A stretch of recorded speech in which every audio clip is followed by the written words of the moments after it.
আজকে যে ডিজিজটা সম্বন্ধে বলবো সেটা হলো সিওপিডি।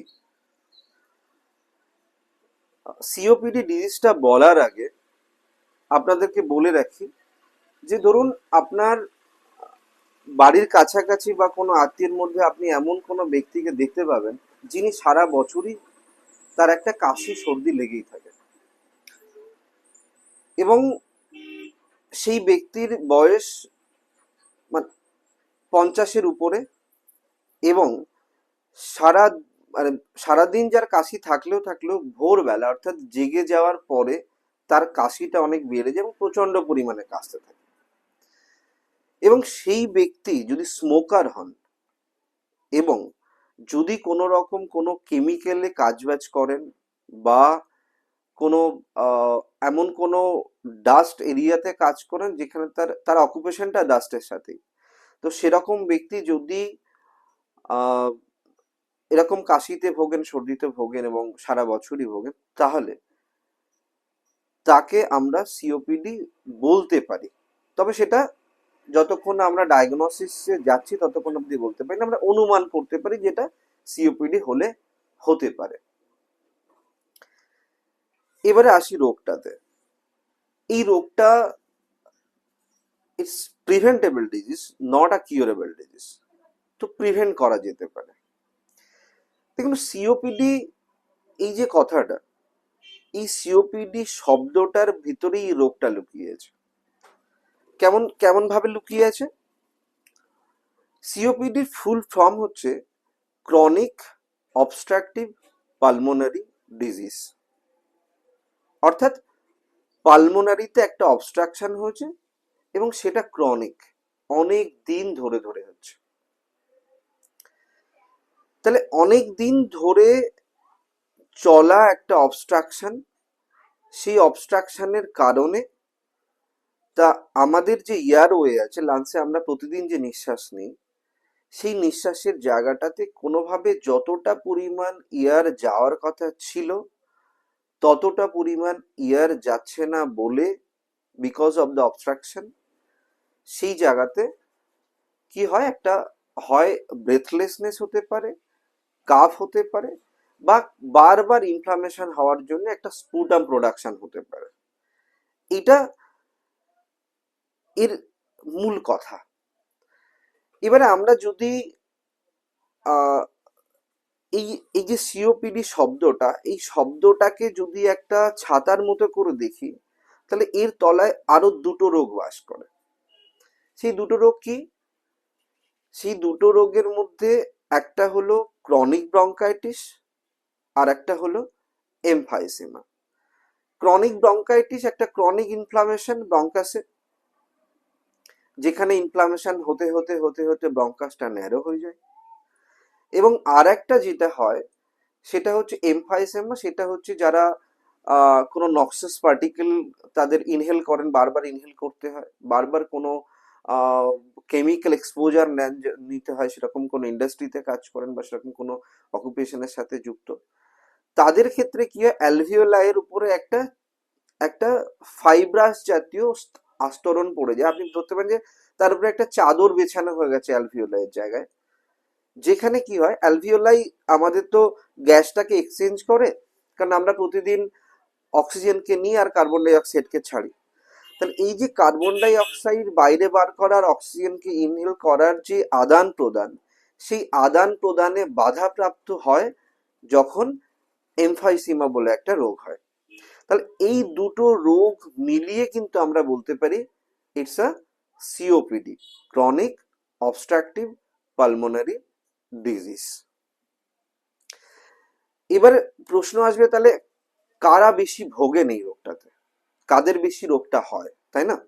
দেখা গেছে 3/2 পেশেন্ট যারা এই রোগে ভোগেন তারা সবাই স্মোকার, আর 1/2 যে পেশেন্ট থাকেন তারা হচ্ছে হয় কোনো কেমিক্যালে কাজ করেন বা কোনো ডাস্টের সাথে যুক্ত, বা কোনো ব্যক্তির এগুলো কিছুই করেন না, তবু এনভায়রনমেন্টাল যে হ্যাজার্ড, সেই এনভায়রনমেন্টাল হ্যাজার্ড থেকেও তার এটা হতে পারে। তো সব থেকে বেশি যেটা ক্ষতি করে সেটা হচ্ছে সিওপিডির জন্য, সেটা হচ্ছে স্মোকার। এবং কিছু কিছু ক্ষেত্রে প্র্যাকটিস লাইফে দেখা গেছে যারা প্রচন্ড পরিমাণে স্মোকও করেন, প্লাস তাদের জল জল নিয়ে কাজ করতে হয়, যাদের এরকম পেশেন্ট দেখা গেছে, তারা সব থেকে বেশি করে সাফার করেন এই রোগটাতে। মানে ঠান্ডা লাগা তাদের একটা কন্টিনিউ থাকে, এবং তার সাথে স্মোক করেন। এই ধরনের পেশেন্ট সব থেকে বেশি ভোগেন। তাহলে এবারে এর কি সিমটমস গুলো কি আছে, যে এটা দেখে আমি বুঝতে পারি যে এটা সিওপিডি হতে পারে? একটা হচ্ছে যে, প্রথম কথা হচ্ছে, এই ধরনের পেশেন্টরা বেশি অংশ ক্ষেত্রেই 50 বছরের ঊর্ধ্বে হন। মানে তার মানে এরকম নয় যে 50 বছরের নিচে কারোর হতে পারে না, তবে প্রায় 90% পেশেন্ট দেখা যাচ্ছে যে তারা 50 বছরের উপরে হন। এবং সর্বোপরি পুরুষেরা সব থেকে বেশি ভোগেন মহিলাদের তুলনায়, কারণ পুরুষেরা স্মোকও করেন বেশি, এবং অকুপেশনের জন্য তাদের বাইরেও যেতে হয়, তার কারণে তারা সব থেকে বেশি ভোগেন এই ডিজিজটাতে। এছাড়াও কি হবে, এছাড়া যেটা হবে excessive calf with sputum. Excessive calf প্রচন্ড পরিমাণে কাশি, মানে কাশি একবার হচ্ছে আর থামতেই চাইছে না, এরকম ধরনের কাশি, তার সাথে স্পুটাম প্রোডাকশন হয়। মানে পেশেন্টের মনে হবে যে এই কফটা যদি আমি তুলে ফেলতে পারতাম একবার, তাহলে হয়তো বেঁচে যেতাম। এরকম ধরনের সিমটম তার দেখতে পাবেন। সব থেকে বেশি হয় ভোরবেলা, দেখবেন ভোরবেলাতে এই কাশিটা সব থেকে বেশি হয়, এবং কাশি হওয়ার পর আর থামতে চায় না, খুব জোরে জোরে কাশি হয় এটাতে। অন্যান্য যে কাফ গুলো হয় তার থেকে অনেক জোরে জোরে কাশি হয় এটাতে। আর কি হবে না, সাথে সাথে যে যখনই বেলা বাড়বে তখন এটা কমে যায়, ভোরবেলাতে বেশি হয়, এবং ঘুম ভেঙে যাওয়ার পরে পরেই বেশি হয়। তার সাথে অনেকের ক্ষেত্রে ব্রেথলেসনেস থাকতে পারে, দমের কষ্ট থাকতে পারে, এবং আহ আর কি হতে পারে না, এই সমস্যাগুলো যেটা সব থেকে বেশি দেখা যায় সেটা হচ্ছে যে আহ দেখবেন সারা বছরই টুকটাক কাশি লেগেই থাকে, কিন্তু শীতকাল এবং বর্ষাকাল, এই দুটো কালে ঠিক ঠিক কিছুটা অ্যাজমার মতোই, এই দুটো সময়তেই সব থেকে বেশি বেড়ে যায় এই সমস্যাটা। আর কি হয় না, আর যেটা হয় সেটা হলো যে যদি আহ অনেকদিন ধরে কিরকম ভুগছে, মানে অনেকদিন ধরে ভুগতে থাকলে তাহলে তার যে পেরিফেরাল সাইড গুলো আছে, অর্থাৎ আমাদের হাড় থেকে দূরবর্তী যে অঞ্চলগুলো আছে, সেই অঞ্চলগুলোতে একটা সায়ানোসিস পেতে পারি। অর্থাৎ সেখানে অক্সিজেন ঠিক মতো পৌঁছচ্ছে না, সেটা দেখতে পাবো আমরা। অর্থাৎ হাত বা পায়ের আঙুলগুলো কিছুটা ব্লুইশ হয়ে গেছে, এরকম আমরা দেখতে পেতে পারি। আর যেটা হতে পারে সেটা হচ্ছে, আনট্রিটেড অবস্থায় যদি কেউ থাকে, তাহলে বারবার ইনফেকশন হওয়ার জন্য একটা ফিভার আমরা পেতে পারি।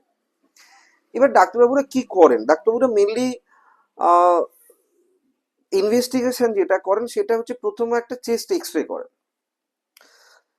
চেস্ট এক্স রে করে দেখেন যে এর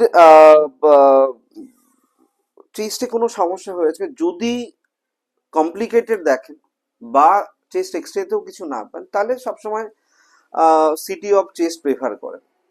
এছাড়া আর একটা জিনিস যেটা দেখা হয় সেটা হচ্ছে পিএফটি, অর্থাৎ পালমোনারি ফাংশন টেস্ট। এই দুটো টেস্ট মূলত দেখা হয়, এবং দেখে তারপরে নির্বাচন করা হয় যে অ্যাকচুয়ালি পালমোনারিতে কোনো অবস্ট্রাকশন আছে কিনা। এবারে ট্রিটমেন্টের ক্ষেত্রে যদি আসি, ট্রিটমেন্টের জায়গায় আসার আগে আপনাকে বলি, এটা কোনোদিনও সারানো যায় না, তবে যে অবস্থাতে এই মুহূর্তে আছে সেই অবস্থাতেই রাখা যায়, এবং এটাকে প্রিভেন্ট করা যায়। আর কখনো হবে না এই অ্যাসিডোজ দেওয়া যায়, কিন্তু যে অবস্থায় এসে গেছে সেটা আর পুনরুদ্ধার করা সম্ভব নয়। যদি কারোর অ্যাকিউট এক্সাজারবেশন হয়, তো সেক্ষেত্রে আমরা কি করি, সেক্ষেত্রে ডাক্তারবাবুরা যেটা করেন সেটা হচ্ছে, ইমার্জেন্সি কেস হলে অক্সিজেন দেন। আহ, আহ, এছাড়াও আহ, কিছু আহ, ওষুধ আছে যেগুলো ইনজেক্টেবল ফর্মে দেন, কিছু স্টেরয়েড ইনহেলার দেন, যাতে করে তার সেই মুহূর্তের জন্য ইনফ্লামেশনটা কমে। এটা দিয়ে তার অ্যাকিউট একটা ম্যানেজমেন্ট দেওয়া হয়, তার সাথে কিছু অ্যান্টিবায়োটিক দেওয়া হয়। কিন্তু ভালো রাখার জন্য যে ওষুধগুলো দেওয়া হয় তার মধ্যে কিছু ওষুধ আছে, যে ওষুধগুলো কি হয়, আমাদের যে ব্রঙ্কাসটা তো ন্যারো হয়ে গেছে, এই ন্যারো হওয়া ব্রঙ্কাসটাকে ডাইলেট করে রাখার জন্য, অর্থাৎ স্ফীত করে রাখার জন্য কিছু ওষুধ দেয়া হয়, যে ওষুধগুলোর নাম হচ্ছে ব্রঙ্কো ডায়ালেটর। এই ব্রঙ্কো ডায়ালেটর ওষুধগুলো দেন, এমনকি কিছু কিছু মানুষের ক্ষেত্রে তার হোল লাইফ অবধি খেতে হতে পারে। আর কিছু ওষুধ আছে যেগুলো কি হয়, আহ তার যদি মানে কোনো অ্যালার্জিক ম্যানিফেস্টেশন হয়, তো সেগুলোকে কমানোর জন্য কিছু ওষুধ আছে, সেগুলো ব্যবহার করা হয়। এবং তার সাথে সাথে প্রিভেনশনের জন্য কিছু, যাতে করে ব্যাকটেরিয়ার ইনফেকশনটা তার বারবার না হয়, তার জন্য ডাক্তারবাবুরা যেটা করে থাকেন সেটা হচ্ছে কিছু ওষুধ আছে যা হয়তো আহ সপ্তাহে, এক সপ্তাহ ওষুধ দিতে হয় প্রত্যেক 2 মাস অন্তর অন্তর, দিয়ে হয়তো কারো ক্ষেত্রে 1 বছর 2 বছর অব্দি এরকম দিতে, বা অনেকের ক্ষেত্রে 6টা সাইকেল 8টা সাইকেল দিলেই হয়ে যায়। তো সেটা ডিপেন্ড করে তার যে রোগ কতটা, তার রোগের সিভিয়ারিটি কতটা, তার উপরে। আর কিছু ওষুধ আছে যে ওষুধগুলোতে তার যে এপিথেলিয়াল সেলটা বারবার যাতে ইনফ্লামেশন না হয়, সেই ইনফ্লামেশনটাকে প্রিভেন্ট করার জন্য কিছু ওষুধ ডাক্তারবাবুরা দিয়ে রাখেন। এই হচ্ছে তার মূল চিকিৎসা। এবং তার সাথে সাথে যেটা বলে দেয়া হয় সেটা হচ্ছে, প্রথম কথা, তার যে এক্সপোজার হচ্ছে সেই এক্সপোজারকে অ্যাভয়েড করা। এটা তার একদম দায়িত্ব একটা রুগীর, এবং ডাক্তারবাবু বলে দেওয়া দায়িত্ব। সকালবেলা অন্তত 1 ঘন্টা হাঁটতে বেরোনো, হাঁটা, ব্রিদিং এক্সারসাইজ করা, সকালে গরম জল খাওয়া, এবং চেষ্টা করতে হয় সকালবেলা উঠে যে শ্লেষ্মাটা বারবার জড়াচ্ছে সেটাকে তুলে দেয়া।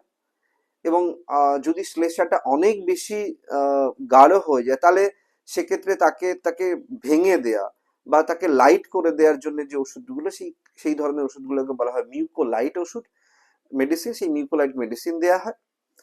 এবং তার সর্বোপরি লাইফস্টাইল যদি মডিফিকেশন করতে পারে সে, তাহলে সে সারা জীবন ধরে সে ভালো থাকবে এবং তাকে ভালো রাখা সম্ভব। নমস্কার।